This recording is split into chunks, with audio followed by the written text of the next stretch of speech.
ಕಲಾಂ ಜೀವನದ 2 ಘಟನೆಗಳು. ಸಹಿಷ್ಣುತೆ, ಸಾಮರಸ್ಯ, ಸಹಬಾಳ್ವೆ ಎನ್ನುವುದು ಒಂದೆಡೆಯಿಂದ ಸಾಧ್ಯವಿಲ್ಲ. 2 ಕೈಗಳು ಕೂಡಿದಾಗಲೇ ಪರಿಪೂರ್ಣ ಚಪ್ಪಾಳೆ ಉಂಟಾಗುತ್ತದೆ.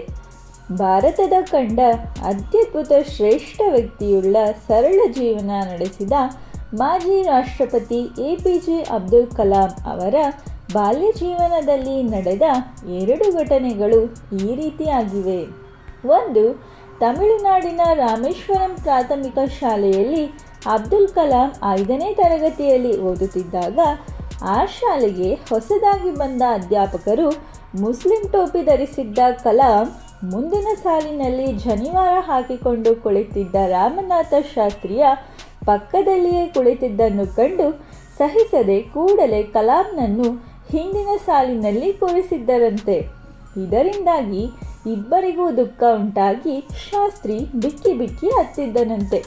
ಈ ಸುದ್ದಿ ತಿಳಿದ ರಾಮಶಾಸ್ತ್ರಿ ತಂದೆ ರಾಮೇಶ್ವರಂ ದೇವಾಲಯದ ಅರ್ಚಕರೂ ಆಗಿದ್ದ ಪಕ್ಷಿ ಲಕ್ಷ್ಮಣ ಶಾಸ್ತ್ರಿಗಳು ಉಪಾಧ್ಯಾಯರನ್ನು ಕರೆಸಿ ತರಾಟೆಗೆ ತೆಗೆದುಕೊಂಡು ಮುಗ್ಧ ಮಕ್ಕಳಲ್ಲಿ ವಿನಾಕಾರಣ ಸಾಮಾಜಿಕ ಅಸಮಾನತೆ ಮತ್ತು ಮತಾಂಧತೆಯ ವಿಷಬೀಜ ಬಿತ್ತಬಾರದು ಎಂದು ಹೇಳಿದ್ದಲ್ಲದೆ ಅವರು ಕ್ಷಮೆಯಾಚಿಸುವಂತೆ ಮಾಡಿದ್ದರು.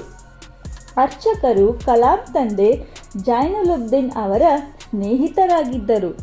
ಮತ್ತೊಂದು, ಕಲಾಂ ಅವರ ವಿಜ್ಞಾನ ಗುರುಗಳಾದ ಶಿವಸುಬ್ರಹ್ಮಣ್ಯ ಅಯ್ಯರ್ ಸಂಪ್ರದಾಯಬದ್ಧ ಬ್ರಾಹ್ಮಣನಾಗಿದ್ದು ಕಟ್ಟುನಿಟ್ಟಿನ ಆಚಾರ ವಿಚಾರ ಹೊಂದಿದ್ದರೂ ಸಹ ಅವರು ಒಂದು ದಿನ ಕಲಾಂನನ್ನು ಮನೆಗೆ ಊಟಕ್ಕೆ ಆಹ್ವಾನಿಸಿದ್ದರು.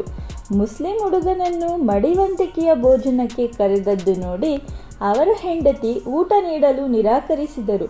ಶಿವಸುಬ್ರಹ್ಮಣ್ಯ ಮಾತ್ರ ತಮ್ಮ ಕೈಯಾರೆ ಕಲಾಂ ಅವರಿಗೆ ಉಣಬಡಿಸಿ ಜೊತೆಯಲ್ಲಿಯೇ ಊಟಕ್ಕೆ ಕುಳಿತರಂತೆ. ಕಲಾಂ ಊಟ ಮಾಡಿದ ಪರಿ, ನೀರು ಕುಡಿದ ಪರಿ, ಊಟ ಮುಗಿದ ನಂತರ ನೆಲವನ್ನು ಶುದ್ಧಗೊಳಿಸಿದ ಕ್ರಮವನ್ನು ಅವರ ಹೆಂಡತಿ ಗಮನಿಸುತ್ತಿದ್ದರಂತೆ.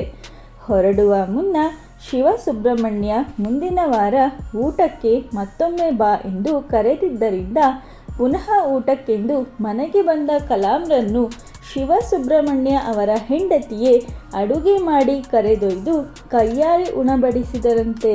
ಅಬ್ದುಲ್ ಕಲಾಂ ಅವರು ಅಷ್ಟೇ, ಎಂದಿಗೂ ಶಿವ ಅಲ್ಲ ಬೇರೆ ಎಂದು ನೋಡಿದ್ದೇ ಇಲ್ಲ. ಮಸೀದಿಯಲ್ಲಿ ಅರೇಬಿಕ್ ಭಾಷೆಯಲ್ಲಿ ಮಾಡುವ ಪ್ರಾರ್ಥನೆಯು ಆ ಜಗದೀಶ್ವರನ ಪದತಲಗಳಿಗೆ ಸೇರುತ್ತವೆ ಎಂದು ನಂಬಿದ್ದರು ಹಾಗೂ ಪರಸ್ಪರ ಹಿಂದೂಗಳೊಡನೆ ಬೆರೆತು ಬಿಟ್ಟಿದ್ದರು. ಈ ರೀತಿಯಾಗಿ 2 ಕಡೆಯಿಂದಲೂ ಸಮಾನ ಆಲೋಚನೆಗಳು ಇದ್ದಾಗ ಮಾತ್ರ ಸೌಹಾರ್ದ ಭಾರತ ನಿರ್ಮಾಣ ಸಾಧ್ಯ.